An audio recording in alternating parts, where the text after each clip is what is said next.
It's another fine day at Camp Dynasty. I am Counselor Austin, joined by Counselor Collin.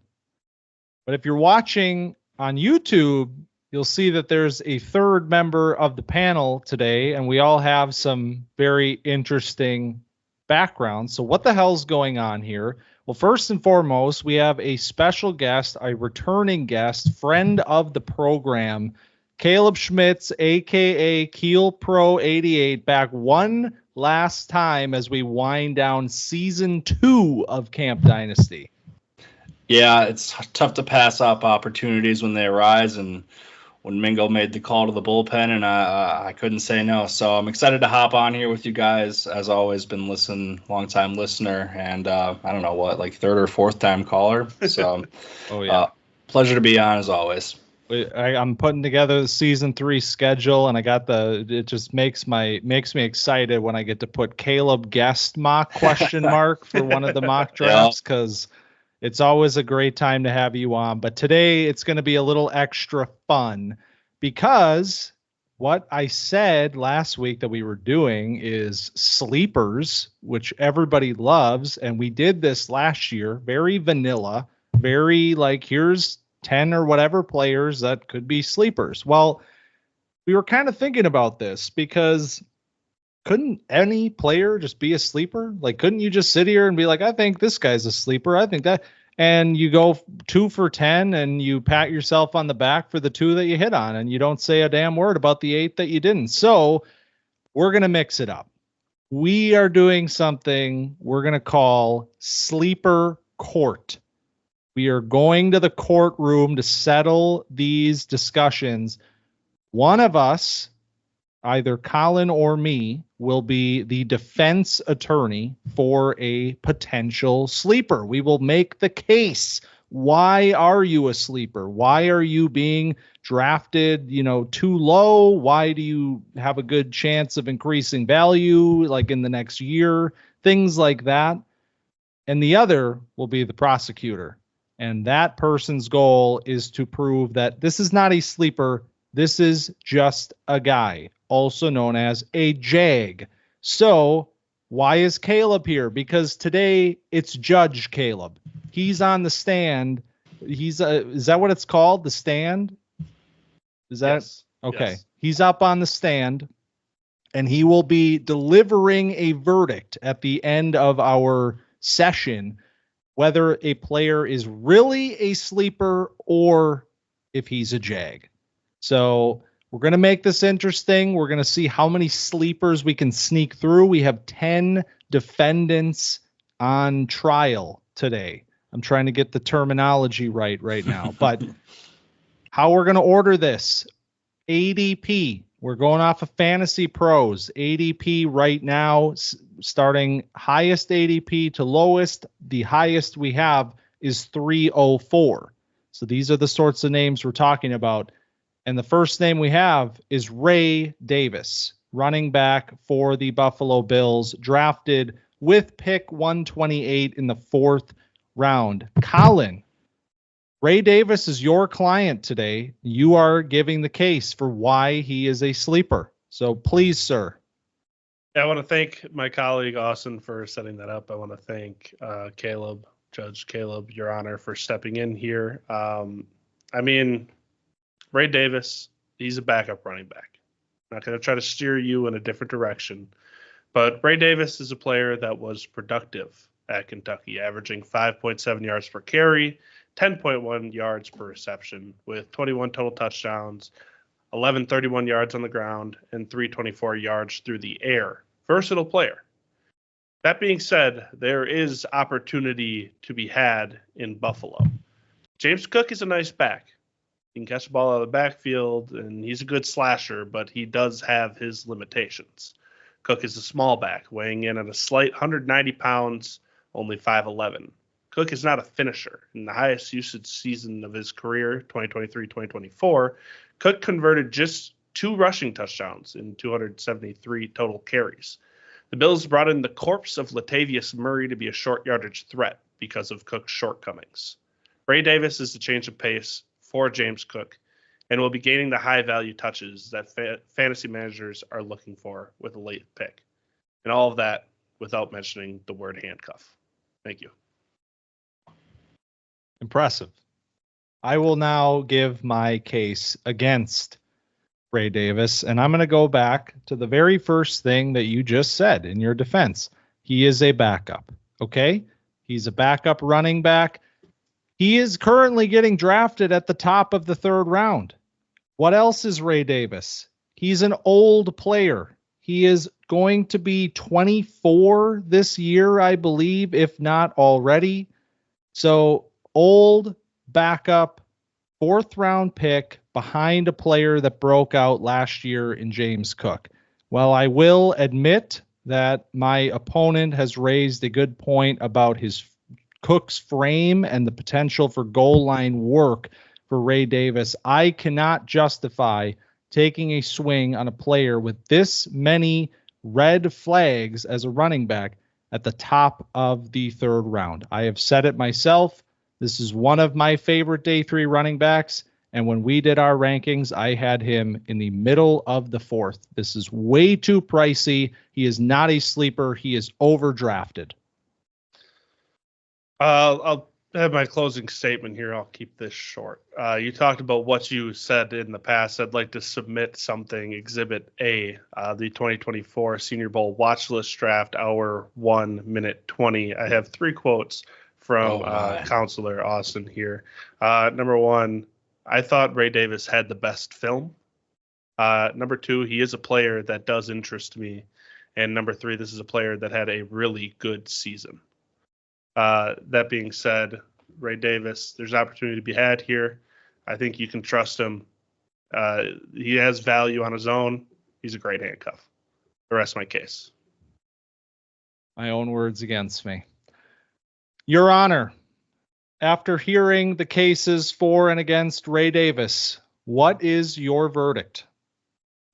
Both sides bring up good points. I think Collin, his usage of your own quotes against you does make this a difficult one. And although the landing spot may not be the best as you described, if we're betting on the talents and calling someone just a guy, I don't think you called him just a guy, and I don't think Collin believes he's just a guy. So even with the ADP he currently has, I think Ray Davis can still be considered a sleeper. Bang. Thank you, Your Honor. Oh, man, I got to regroup. I got to get my head right. We got 9 more to go, but we got one sleeper here, Ray Davis. So we're off to a good start in the sleeper department. Collin, no breaks for you, buddy, because our next ADP player is the wide receiver from the Washington Commanders, Luke McCaffrey, a player that we have not talked about almost at all throughout this entire season. So I'm interested to see what case you put together for Luke. The floor is yours. Thank you. I feel a little bit like a public defender here. We're just churning guys in, and I'm still sitting in the chair. But yeah, Luke McCaffrey. So we're going to be pleading upside here with McCaffrey. For my opening statement, McCaffrey had 992 receiving yards on 71 receptions, 120 targets, and 13 touchdowns. So I will not be bringing up the legendary athletic lineage that Mr. McCaffrey belongs to, though it is notable. McCaffrey came into college football at Nebraska as a quarterback. McCaffrey didn't start learning to play the wide receiver position until the 2022 season. In that season, he put up an impressive 723 yards on 58 catches. The switch to wide receiver was a smart one. McCaffrey did not only learn the position in the 2022 season, but the 2023 season, he became one of the most prolific wide receivers in Rice history in just his second year playing the position. McCaffrey finished with the second most receiving yards in a single game with 199 yards against South Florida, as well as the seventh most with 171 yards against Louisiana Tech in 2022. McCaffrey also finished fifth in single season receiving yards after his 2023 season with 992 yards. And with only 2 years under his belt, he finished eighth in career receiving yards at Rice with 1,715. While someone on the surface might see a 5-year player missing 3 years of production, the keen eye can see a 2-year receiver that's only going to improve from an impressive college career. Thank you. Oh, man. All right. Luke McCaffrey said he started at Nebraska, ended up at Rice, huh? Looking at the Rice schedule right now and not seeing many names of note. The only one I am seeing is Texas, in which he had 2 catches on 6 targets for 22 yards.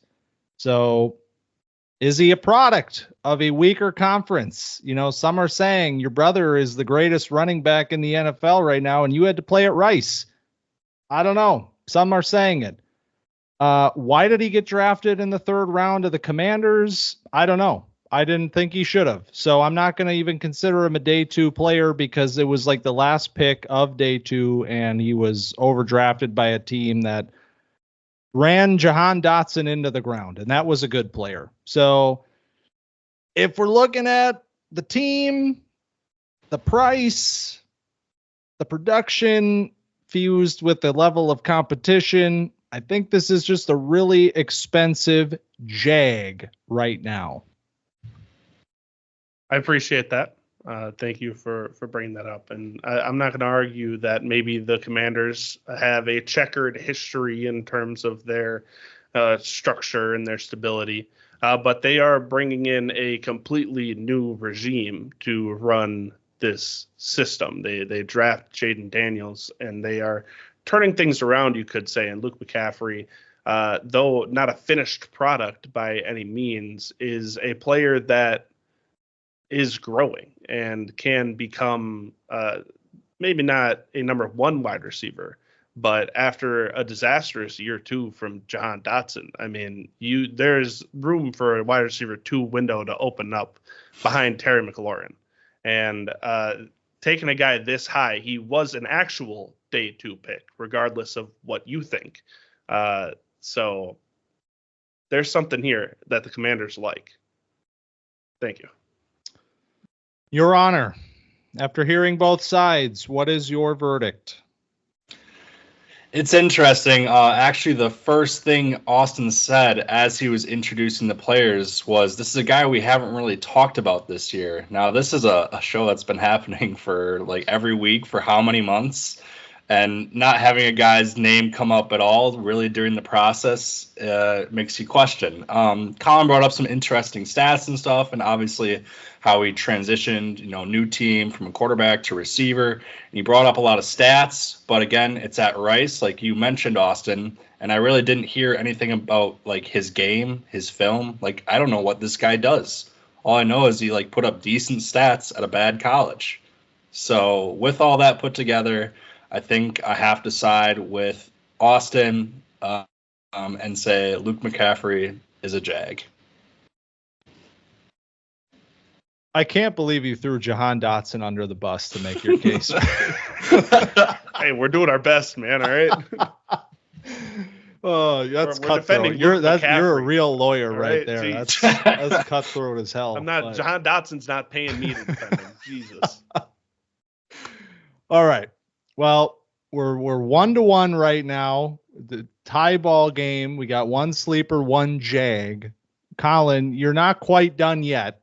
You're going to get some relief soon, but the public defender tour continues. But this one is very interesting because I think this player embodies sleeper, the word sleeper, more than any other name this year, just based off of public sentiment.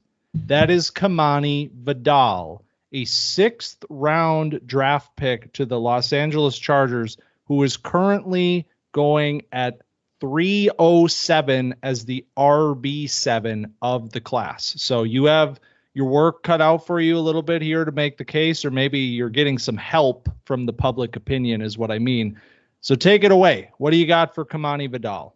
Yeah, Vidal is the Mr. Sleeper of this class. He's kind of rose in this, the rookie draft period that we're in. I'm putting in a plea of opportunity and production for Vidal.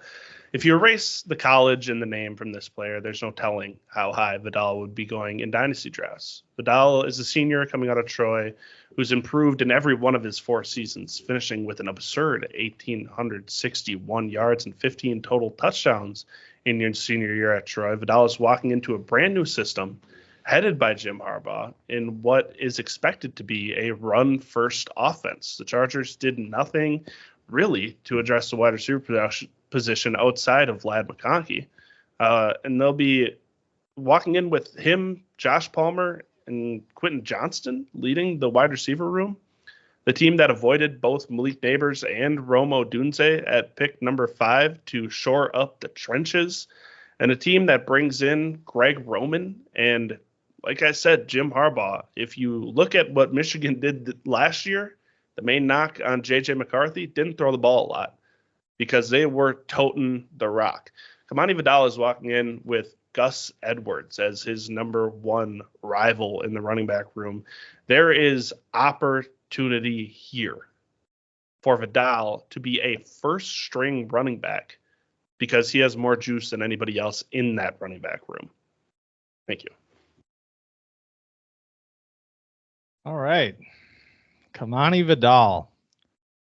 I got to say that, again, this is a player that we didn't really talk about this year, but I had my eyes on him, obviously, because of his production in school, which was immense. And I will not say that it was not.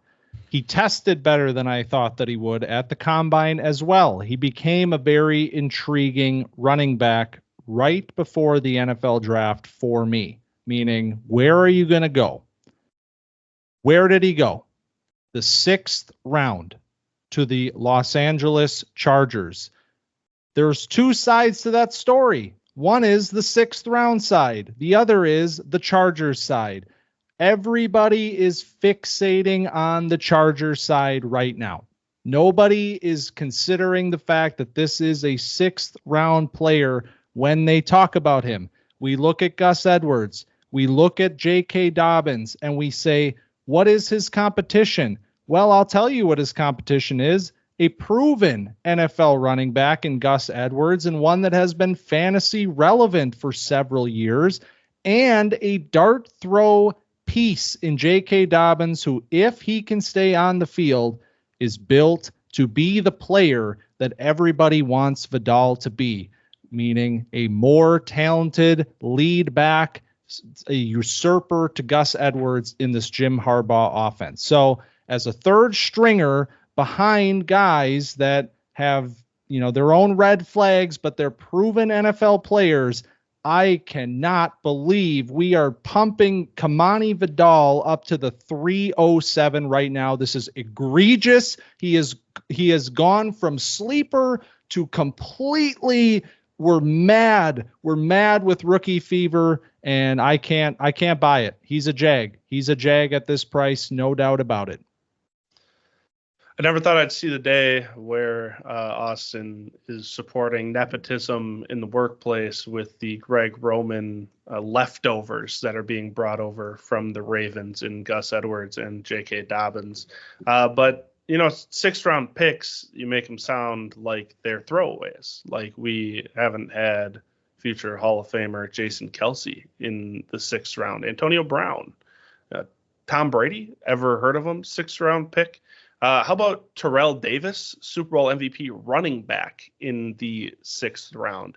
So though it may not be likely that a player in the 6th round is the man, in a room with guys that lack juice, J.K. Dobbins coming off of 2 season-ending injuries, an ACL and an Achilles, and Gus Edwards, who is a nice change of pace running back who, is good in the short yardage.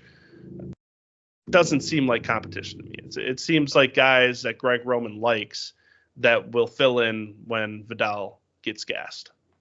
Thank you.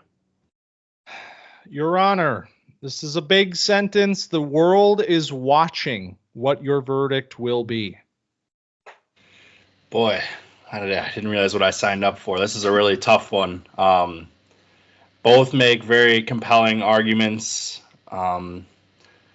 I think Collin made some really good points about the opportunity that's there. Austin made some points about how, those guys are established running backs, and it's a 6th round pick who has to work his way into a starting role. But then again, Collin brings up the 6th-round pick. Like, the guys that have been, like, you think 6th-round pick, like, why did everyone pass on him? But there have been players who have been successful.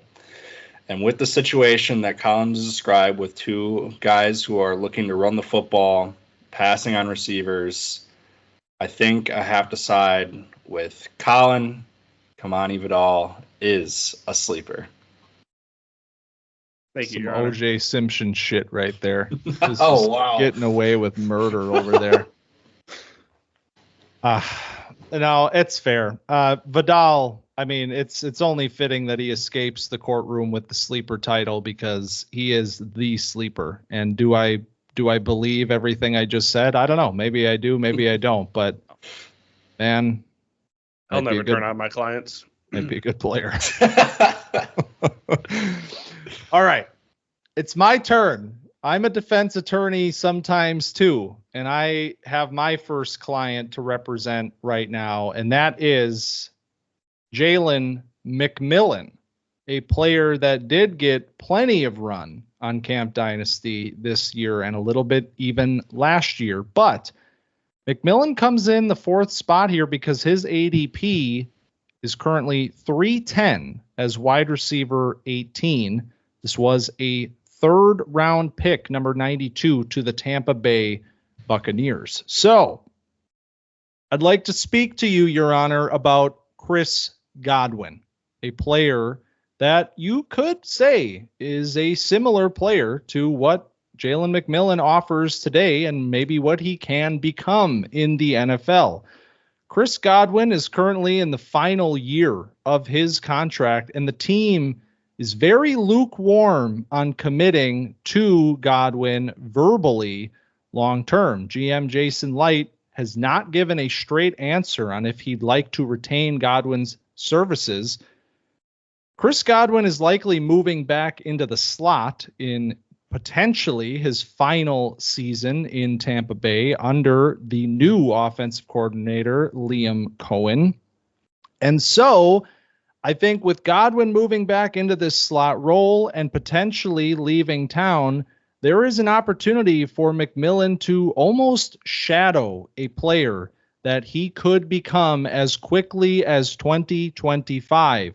I mentioned similar athletes tested very similarly, size-wise similar players as well. Projected role, McMillan as a slot receiver with some outside versatility. Sounds a lot like Chris Godwin. So I kind of have a feeling here that when we're talking about a late 3rd-round pick, we're not really considering the fact that this is likely going to be the Buccaneers' wide receiver 2 heading into 2025. Likely, probably, potentially, maybe. What if Godwin doesn't leave? And this whole case kind of falls apart at the seams. Jalen McMillan is a nice slot receiver that was bumped up by playing alongside the number 9 pick in the NFL draft and getting balls thrown to him by the number 8 pick in the NFL draft, who was passed up by Jalen Polk, who was basically usurped him as the wide receiver 2 in the 2023 season. Though that was in part due to injury, Polk did look like the better player when they were on the field together. That was not the case in 2022. So Godwin, if he leaves, we'll see, then he might become the wide receiver 2 in a Buccaneers offense with Baker Mayfield. Sounds like a really fun player roster. My closing statement for Jalen McMillan. I'd like to read you some names right now. Luke McCaffrey, drafted lower than Jalen McMillan, clearly a wide receiver 3 on a depth chart right now.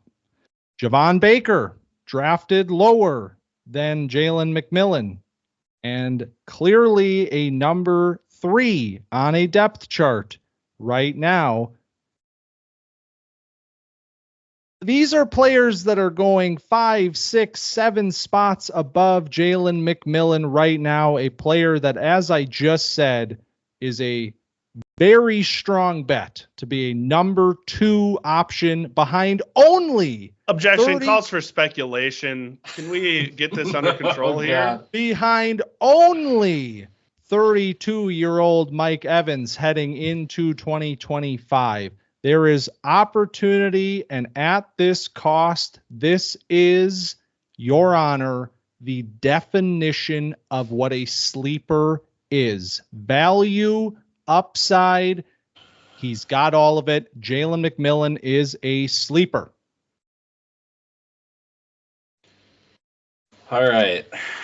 This is another really tough one. I like the points Austin brought up about like how he could be shadowing Godwin, learning from him as Godwin is moving to the slot, be a number 2 option. But Collin also did bring up the points like, it's a lot of maybes. Like if Godwin stays, then what does it look like? Like, or can McMillan go back outside? You said he had some, has some usage there, but he's projected to be a slot guy. So I think it's tough in this range to bet on a guy where you don't see a role really right away, and it might not come till next season. And at that point, you're already waiting for next season, and if it doesn't happen, then how much longer are you waiting for? So I think I have to side with Collin. I'm going to have to call Jalen McMillan a Jag. That one hurts. That one hurts. I won't lie, but I'll keep drafting him. Whatever. Take me out in chains, all right? I'm going to be like that guy leaping over the stand at you, like that video. All right. Let's get my act together here. I'm up again. New client in. Paying customer here. It's Tyrone Tracy. Running back. New York Giants selected him at pick 166 in the 5th round. Currently ADP 401. Going as the RB10 in rookie drafts. Another name, though, that has gotten a little bit of run as a sleeper. So, why is Tyrone Tracy a sleeper? Well, Devin Singletary. He's coming into town, signs a contract on Saquon exits. Singletary comes in. He had a fine season in 2023. It was fine. It was okay. It's exactly what Devin Singletary is. He's fine. He's okay. He's consistently 4.5 yards per carry, 800 yards. It's all he's ever been in his entire career. Tyrone Tracy is an interesting option as a dynamic offensive playmaker that is still developing as a running back, but who showed some serious flashes in his final season at Purdue. This is a converted wide receiver, Your Honor. He has not been playing running back very long. And when you watch him play receiver at Iowa, which is where he was before Purdue, you see the makings of a player that knows how to work with the ball in his hands. It's why he became a running back. He was a yak weapon as a wide receiver. This year at Purdue as a running back, 4.44 yards after contact and 43 missed tackles forced. This is a running back that has elusiveness, that has contact balance, that can run with speed and power. He tested very well. He gets drafted in the 5th round because he just simply has not been playing this position long enough to be a polished player and deserve a higher draft spot. But when you're talking about a player in Tyrone Tracy that is going 19 spots later than Blake Corum and 17 spots later than Marshawn Lloyd, both of which are older number 2 running backs, and I can tell you the same exact thing about Tyrone Tracy, but oh, wait a minute. He's not competing with Kyron Williams. He's not competing with Josh Jacobs. He's only competing with Devin Singletary. This is a certified sleeper. If Devin Singletary was so bad, if he could have his job stolen so easily, how has he moved from team to team and continued to be consistent? You know, he mentioned he puts up the same stat line every year, and that's what the team is getting him expecting. I'd like to submit something into evidence here. We're looking at number one. We're looking at the 2018 box office right now. We're talking about Jumanji, Welcome to the Jungle. We're talking about Avengers: Infinity War. We're talking about A Quiet Place, which is getting its third sequel soon. We're talking about Deadpool 2.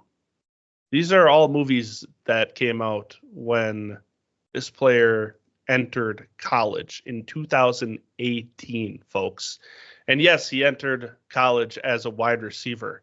Why did he switch to running back? Because he was bad at wide receiver, and he was also not very good at running back once he switched. Maybe he should have found something else to do. So 5 years in college, wasn't good at either of the positions, and he's going to come in and steal a seasoned veteran's job who is putting up 900 yards per season. We're going to let this guy who barely knows how to play either position. I don't know. It seems a little shaky to me. Your Honor, my closing statement for Tyrone Tracy. While Tyrone may not be a polished runner or a young asset, as my opponent demonstrated, what he has is one of the most valuable traits for a fantasy running back, and that is a clear pathway to carries. While he may still need to overtake a proven vet like Devin Singletary, Tracy's upside as a dynamic offensive weapon, pass catcher, and runner is intriguing for a player on a team that is desperate to bring some electricity to their offense in the New York Giants. And he is currently being drafted much later than players in similar situations to him with worse opportunities for carries in 2024. Thank you, both of you. Another interesting one. I like the points Austin brought up about the rushing receiving upside, but then Collin also clapped back that he just wasn't a very good receiver and maybe not a good running back, which is possibly why he fell in the draft. But I think looking at it, how Austin laid it out with just Devin Singletary to compete with, where he's getting drafted compared to guys who have much tougher paths to rushing and possibly receiving upside, I think with the athletic upside and the opportunity, I'm okay with saying Tyrone Tracy is a sleeper. Let's go. We just did this with Antonio Gibson, who was a good prospect. It's really it is bad that Antonio, off the record, I guess, I don't know how this works, but I thought when you were describing him, I was like, man, Antonio Gibson. Purposely did not bring up that name. Purposely left it off. I really tried to clear my conscience to not think of him. So, yeah. Back on the record. God.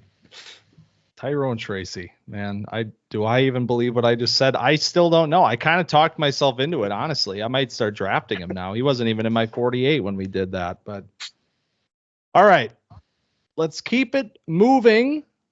Collin, you're back up with a player very near and dear to your heart. He calls, I need a defense attorney. You answer in a millisecond. You're at his door. You're bringing him cookies. Pro bono. Yeah, just Braelon Allen. Collin might be the number one defendant of Braelon Allen in the country. The entire world, maybe. Braelon Allen, a player that was formerly your RB1 in this class, very deep into the process, finds himself now on a sleepers list. He was drafted to the New York Jets at pick 134 in the 4th round. And his ADP right now is one spot after the aforementioned Tyrone Tracy at 402 as the running back 11. So your case for Braelon Allen, sir. Ladies and gentlemen of the jury, what if I told you you could get a 6'2", 245-pound running back who totaled 3,700 yards and 35 touchdowns in 3 years as a workhorse running back, who's coming into a Shanahan-style offense as a backup to a running back who has already torn his ACL in his young career. But if I also told you that that player was not only considered to be a lock as a first-round dynasty pick before his 2023 season, but was widely considered to be a top 5 pick, potentially number 1 in the past. Braelon Allen was dealt a bad hand in 2023. A new air raid system generaled by Tanner Mordecai did him no favors as a downhill play style back, sitting back in shotgun, trying to adjust and adapt to a new scheme. Now he is being brought into a scheme that is friendly to him, a scheme that he may give relief to Breece Hall, a guy that is being used as an every down workhorse back that maybe the Jets say, hey, we need to take a little off this guy's plate. He's already undergone one knee injury. We need to get this guy a little bit of a longer term career. We don't want to use him up too hot, too fast. We bring in this big bruiser back that can take these short yardage carries, that can take some of these hits off of Breece Hall's plate, and also can operate as a handcuff to Breece Hall. So if you are a Breece Hall manager, you should be taking Braelon Allen 10 out of 10 times, no matter what. And if not, there's opportunity to be had here for Mr. Braelon Allen. Thank you. Your Honor, how long do we have to pretend with Braelon Allen? How long can we sit here for months and months and try to say that 18 years old and 245 pounds means good player? Because we have learned time and time again that this is the definition of a jag. He was college productive. He is not NFL made. He struggled heavily with a zone-heavy system at Wisconsin this year. And while my opponent brings up the Shanahan offense, let's not pretend like the Shanahan scheme is built on gap scheme running. There is a lot of zone asks in this system, and Braelon Allen cannot handle it.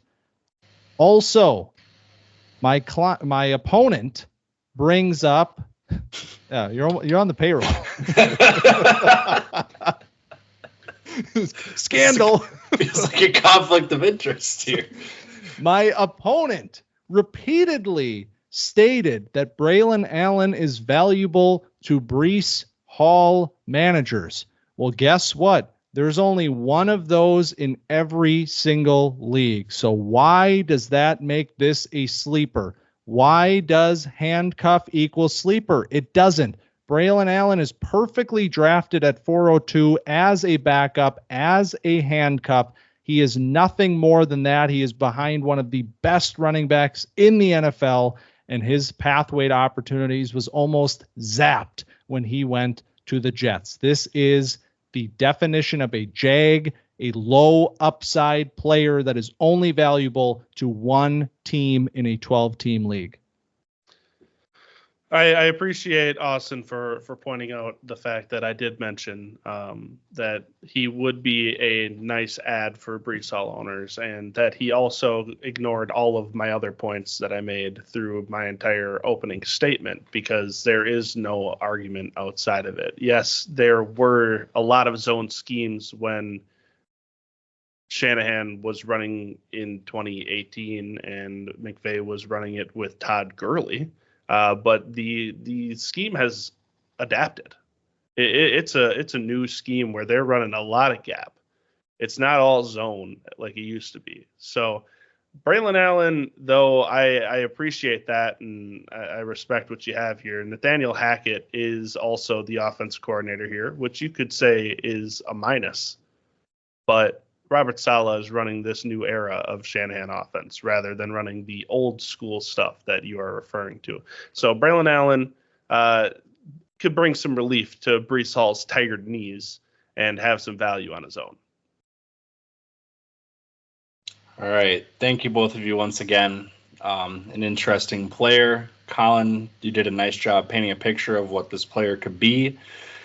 But I think it's a tough pitch, as Austin brought up. You're working behind one of the top dynasty running backs. I know you brought up the injury history, but this feels like a player you keep bringing up, come in for relief for Breece Hall.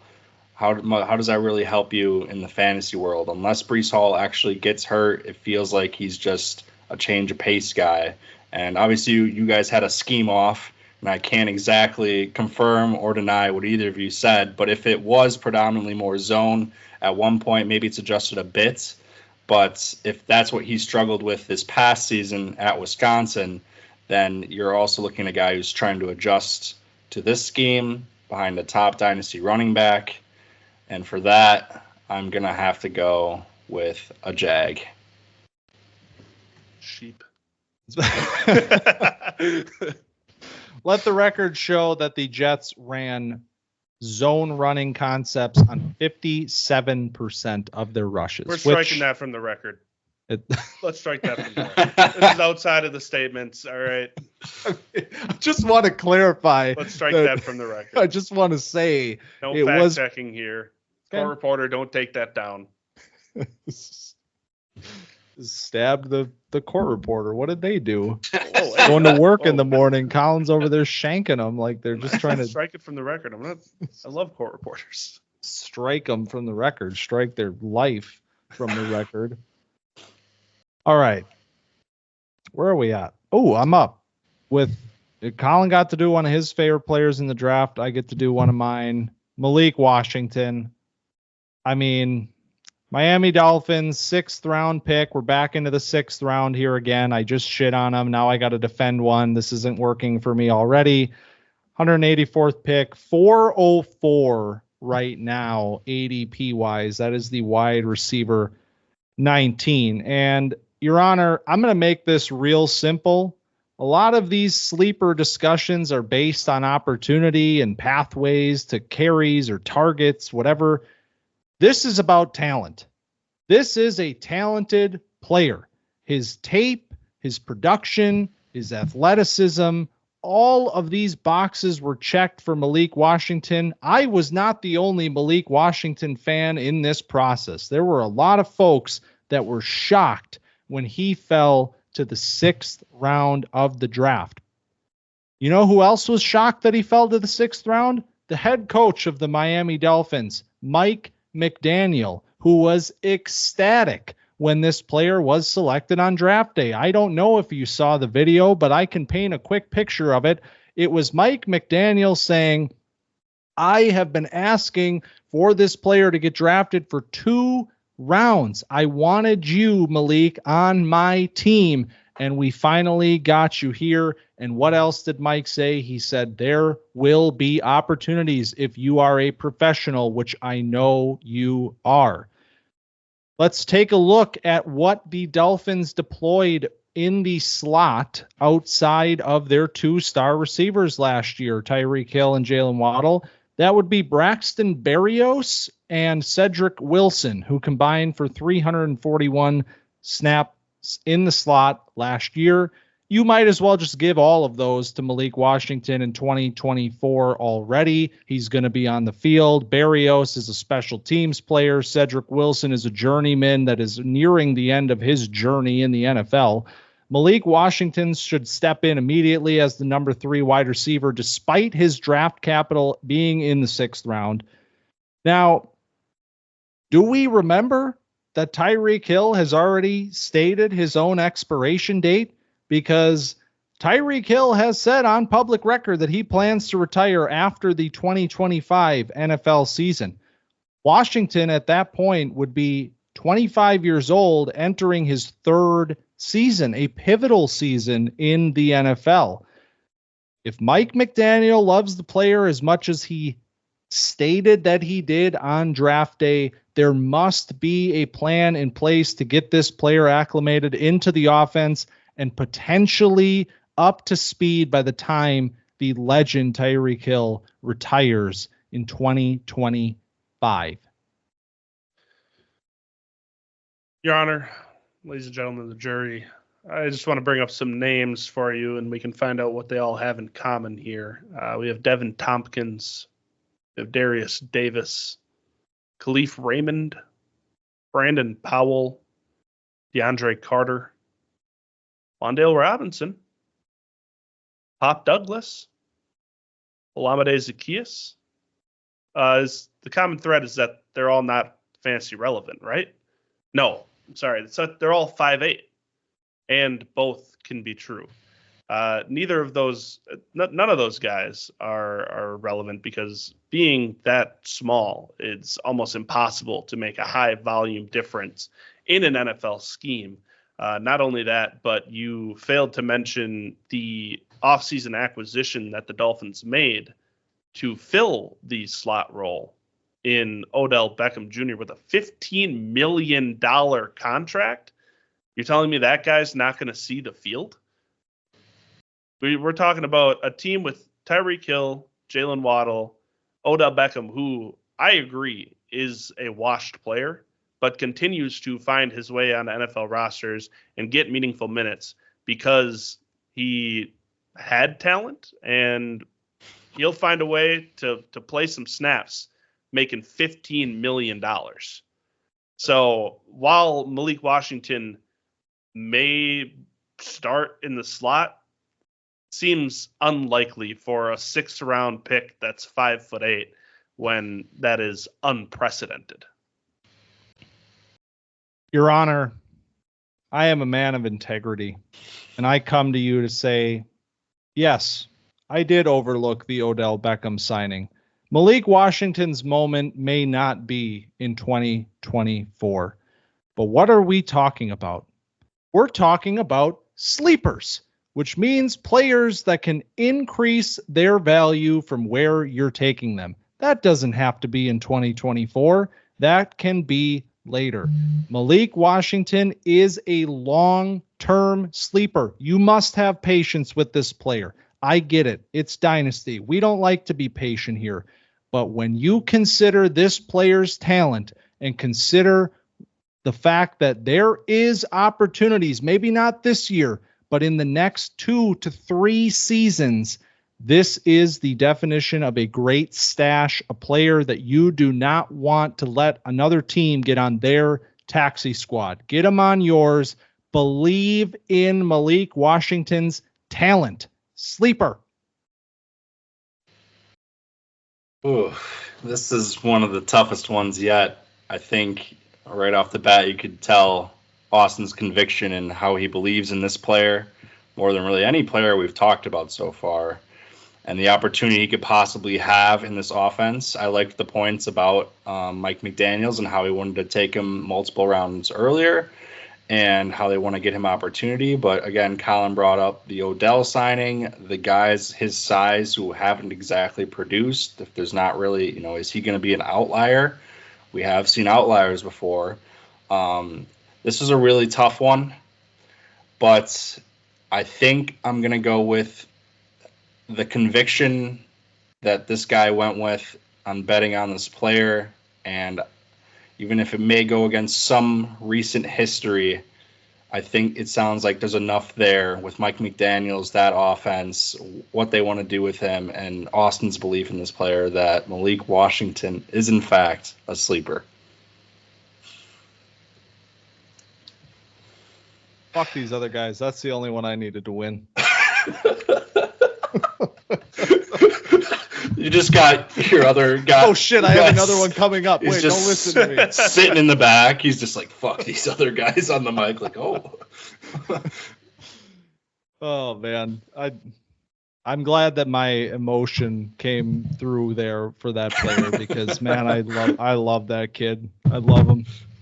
All right. Let's keep Montel moving. Was a 2nd round pick, and he can't even fucking see the field. Jesus. I'm up. I got 2 guys left. Jesus, they're gonna leave they're sitting behind me like, what did he just say? All right. Theo Johnson is our next potential sleeper, my next client.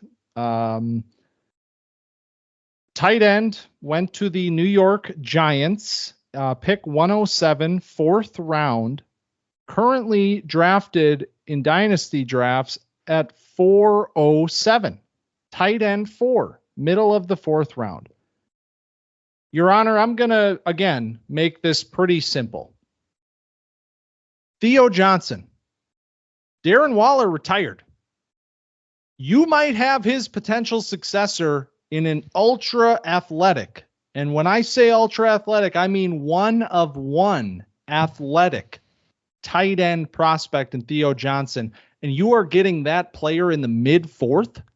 You're getting that player in the mid-4th right now. Sleeper. Definition of sleeper. This is, he might be behind Daniel Bellinger this year, and that's fine. It's like I said with Malik Washington. It doesn't have to be 2024. This is a long-term play. It's a player that needs development. It's a player that was not utilized much at Penn State, but when he was, he flashed the traits that made him an intriguing option for the Giants on draft day, earning high day 3 capital as a player whose best season in college was under 350 yards. That's how much they believe in the athlete. They believe in the skeleton of the player. And when you talk about opportunity, the key word with all sleepers, Theo Johnson embodies that. We are going behind RB2s, RB3s, wide receiver 3s, wide receiver 4s. This could be the tight end 1 of the Giants before the end of this season. Theo Johnson is a certified sleeper. Theo Johnson could be the number 1 tight end at the end of the season for the New York Giants, in which he would be catching passes from Daniel Jones in an optimal situation. Sounds pretty good to me. He is a guy that doesn't work super well against zone coverage. He likes to drift. He doesn't want to sit down. He's not a good run blocker.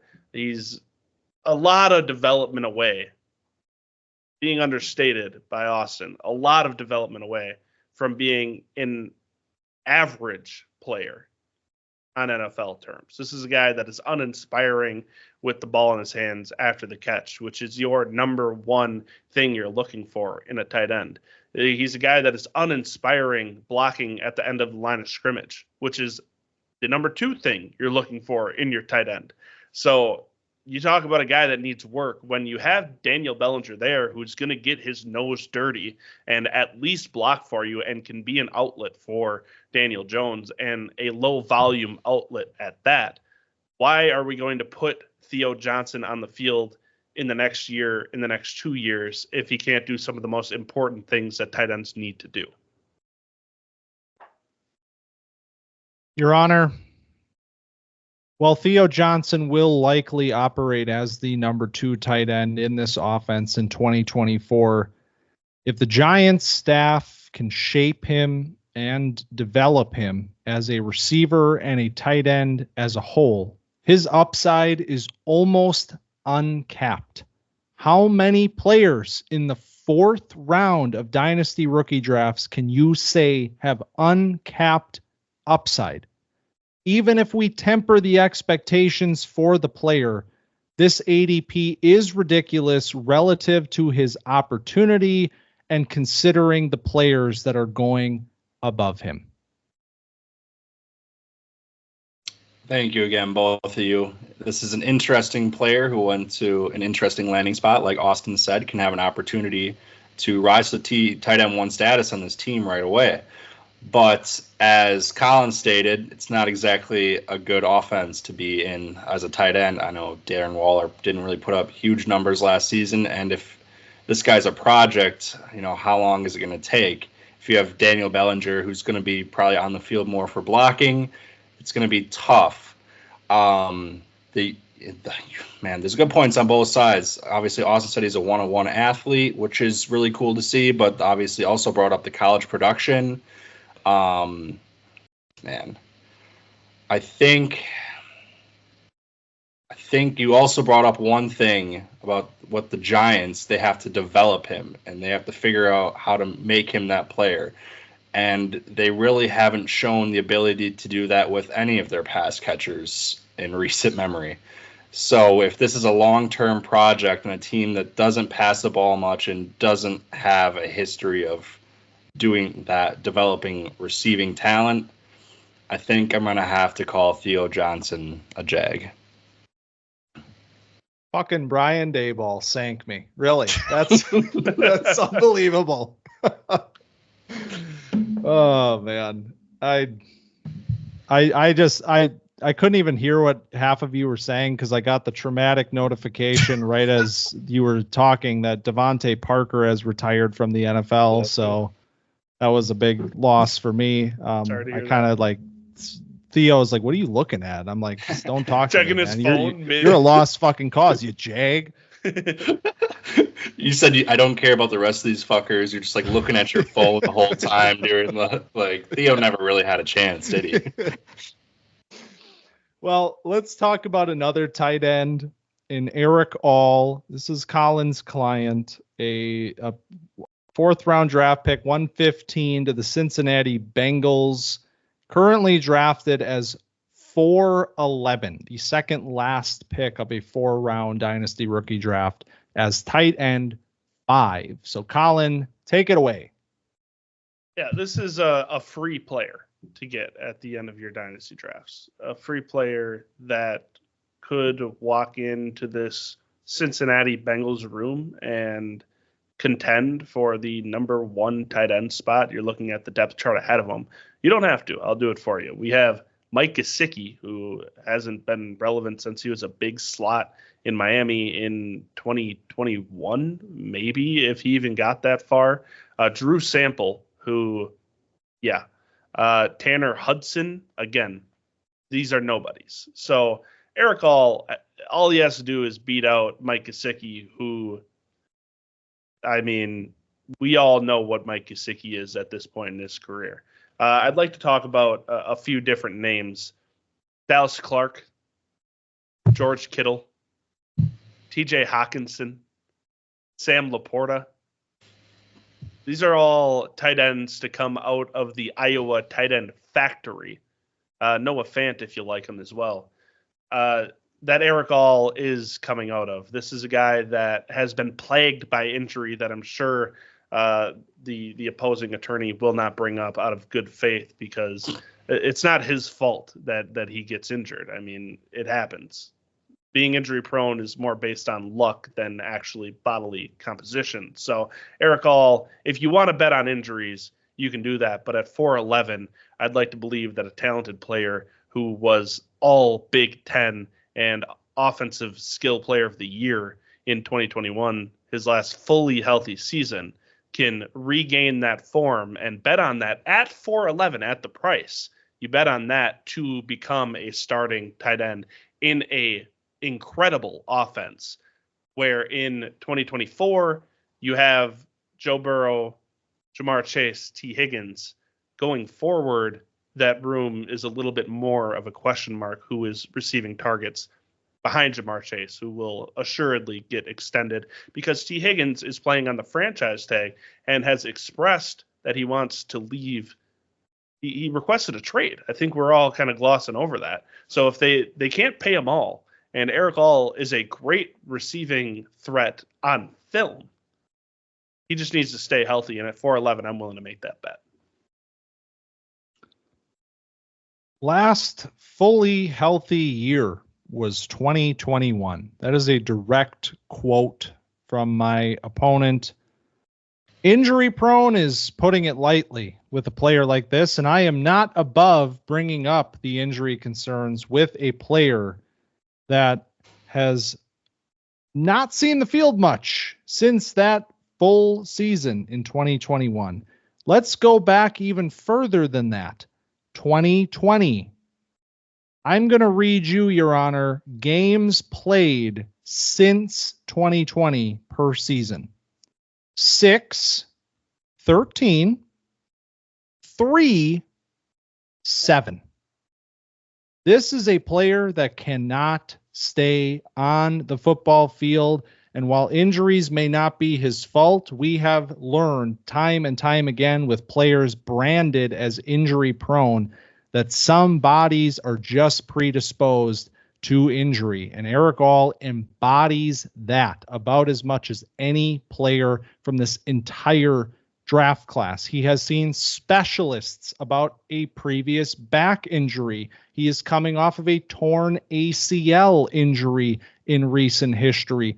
This is a player that multiple parts of his body have been significantly injured over the course of a college career. And while I cannot deny that when he is on the field, he is a talented receiving tight end, how can we be certain that he can even get through his rookie year without getting hurt and lose all value that he may have?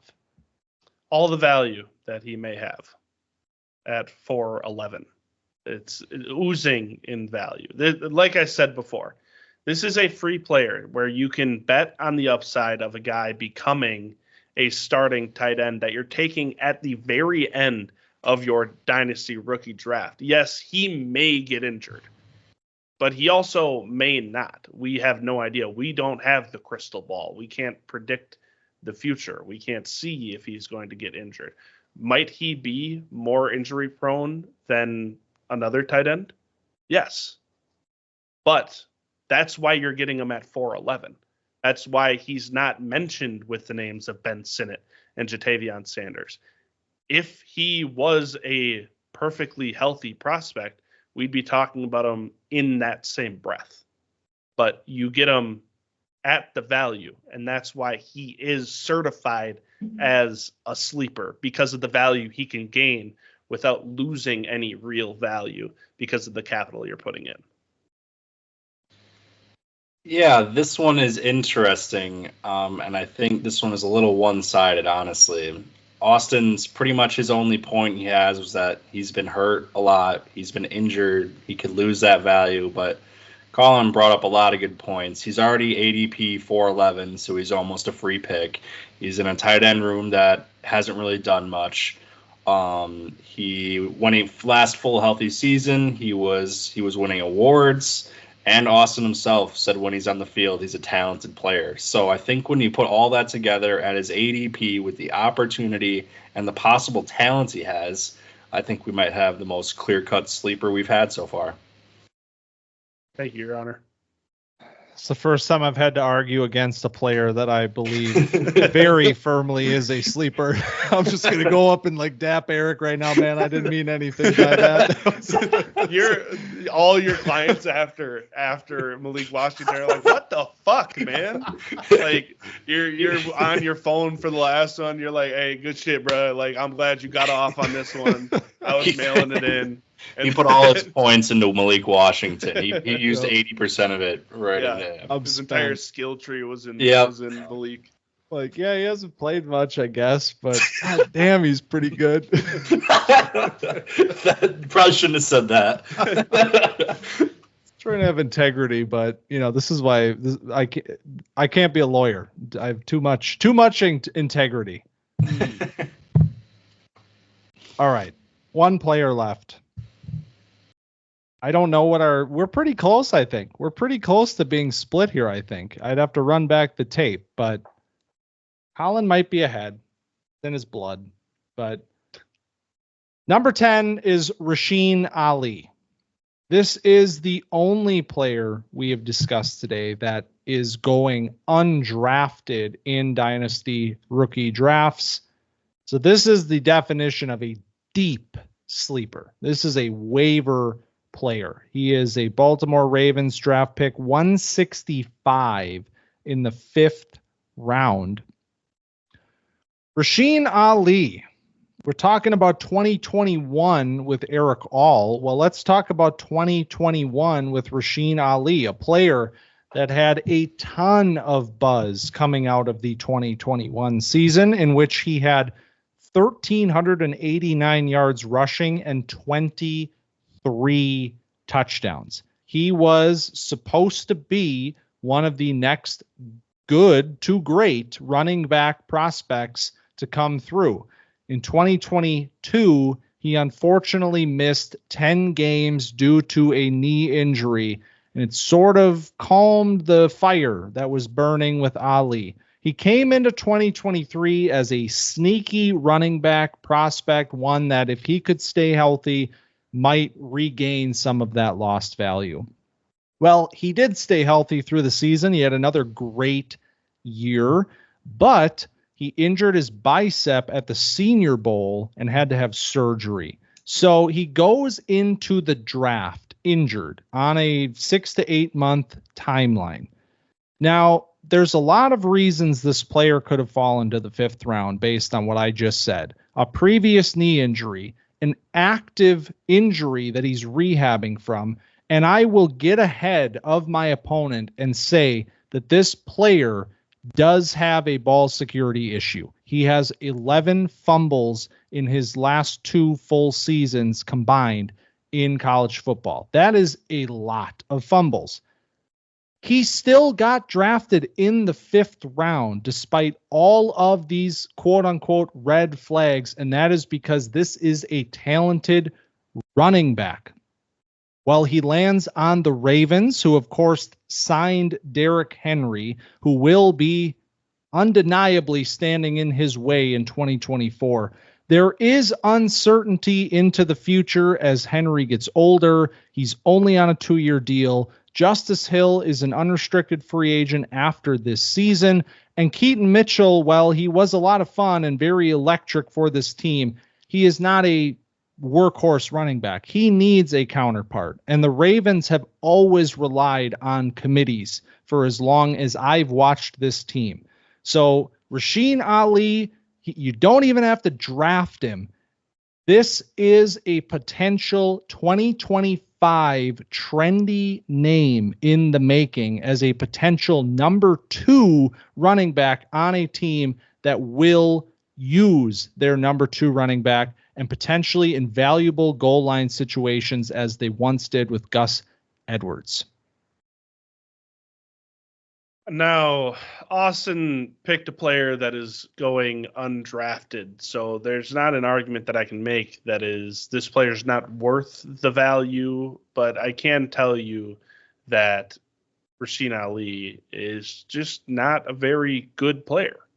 He's drafted in the 5th round. Could be because of his fumbling issues. It could be because of injury issues, or it could be because he runs into the back of his blockers. It could be because he's not very elusive running after the catch. It could be because he doesn't have great top end speed, though he has a nice initial burst.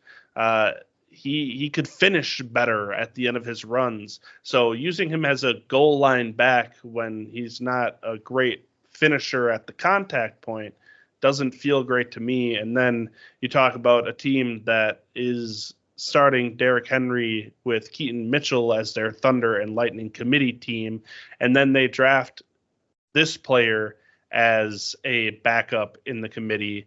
It feels like, yes, he won't be relevant in 2024. He may not see the field much at all in 2024. And in Austin's world that he's painting for you, the Ravens do not invest anything into the running back position next year, which is a lot like them, right? So they go with nobody and just let Rasheen Ali take over after doing nothing in 2024, which is the picture that he painted for you. Does not seem likely. So always relying on committees. We're going to take Rasheen Ali to become a strong part of that committee in 2025. I don't know. 38. That is the number of touchdowns that this player has rushed for in his last 2 full seasons in college football. While my opponent may say he is not a finisher and he does not profile as the sort of player that can earn goal line carries, the numbers beg to differ. That is 19 touchdowns per season when he is healthy and on the field. Your Honor, I fully admit that this is a long shot, but this is a player that you will not have to spend any draft capital on. It's a player that your league mates may not even know exists. You could keep him on the watch list for several weeks and pick him up in week 13 and keep him on the taxi squad. And going into 2025, you might just have the Ravens goal line back, depending on what happens with Derrick Henry going into that season. The Ravens know how to use 2 running backs. We've seen it before, and I believe that this team can maximize the players' talents as they've done with the likes of Gus Edwards and other maybe not so talented running backs that have come before Ali. This is at least a valuable handcuff with the upside to become a number 2 running back with volume. This is a tough one to finish on here. I see both sides. I mean, it's interesting. Both of you sort of have completely different thoughts on the player. Austin thinks he's a really good, like, electric player, does stuff, and Collin just does not think he's a good football player. The Ravens, like you said, Austin, obviously like him enough to take an injured player with an injured history in the 5th round. But Collin does, obviously, there's Derrick Henry there. There's Keaton Mitchell. There is Justice Hill, who maybe will be gone, but there's also a chance he's back. And Collin also brought up how the Ravens do love to draft running backs. But again, this is a free player. So this is really tough, and it's tough to make a judgment on this one. But I think I'm going to go with Jag. I think it's just he's going to have to climb the depth chart. It's not a given that any of these guys are going to be gone. We saw what Keaton Mitchell proved. We've seen what Derrick Henry's done over his career as an ageless wonder. And we know the Ravens, while they do like to run the ball, and if he does get in that number 2 spot, it could be good. We could see them draft another one, or we could just see Rasheen never get healthy. So with that, I think I still have to go with Jag. It was close, though. It was close. You almost had me. The case is over. The book's closed. Ali's walking out of the courtroom, head hung low, and I'm here to say, like him, don't love him. pretty fucking mid running back. I'll maybe clip the little star next to his name after he goes undrafted in our Oh, man. Well, that was fun. That was a lot of fun. It beats just coming up here and trying to say, yeah, Rasheen Ali, keep your eyes on him, folks. He might be something. I like that Caleb got to call us out on our bullshit when necessary, but we did find some real sleepers. We went through the legal process and we found some real sleepers from this class. So that is your final Camp Dynasty endorsed sleeper list. Do I remember them? Let's see. Who are our sleepers? I think Ray Davis, Kimani Vidal. Yep. Tyrone Tracy. Malik Washington.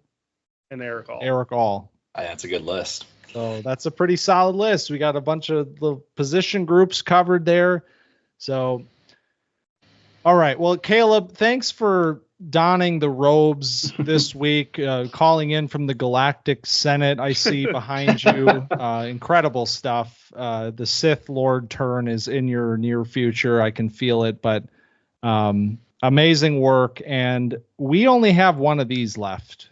We only have one episode left. 2024, like I said a couple weeks ago, it winds down quicker and quicker every year. It feels like if last year people were over it, in mid-May or like late May, they were over it in like April 28th this year, as our attention spans get shorter and shorter, mine included. So we're going to be moving on to 2025 very quickly. But before we do that, we are going to give our 2024 group one final moment of love next week, our season finale. I'm not even going to tell you what it's going to be yet because I don't know that. Last year we did a best ball draft. It was fine, but I think the Campers deserve more than that before we send them off to the NFL and start talking about a new group. So next week we'll come with something. The best ball draft that we just never followed up on. Yeah, I think probably not our best work. I looked at that team like twice and I was like, wait, we didn't draft subs and my guy's hurt and I can't feel the lineup. So, we're learning here. It's been another big year of learning for Camp Dynasty. Year 3 be better than ever, but we're not quite there yet. We'll sign it off next week with the Campers. If you enjoyed our sleeper court session Be sure to find us on Twitter at camp_dynasty and TikTok at camp.dynasty. And also find us on YouTube. If you're not watching there already, check out the fun little backgrounds here. See what Caleb's chilling up there up in Coruscant. And leave us a comment there. You can get in touch with us at all of those places. Let us know how you felt about some of the judgments handed down today, who some other sleepers might be. We're interested to hear all of that as well. And be sure also, of course, to like, rate, review, subscribe, share, follow, and whatever I missed to the pod feed, because we appreciate that. Hey, thanks for stopping by. We'll see you next week. See you next week. One last ride. And then, man, I'm not going to lie. I'm already thinking about busting out some 2025 tape before then, because I got some names. As much as we can scrounge together. Burning a hole in my pocket. Some of these, I saw the Tyrone McMillan clip when he's catching the ball one-handed through his legs or whatever. And I was like, this is where I'm ready. But we'll get there. Thanks for stopping by Camp Dynasty this week. We'll see you next week.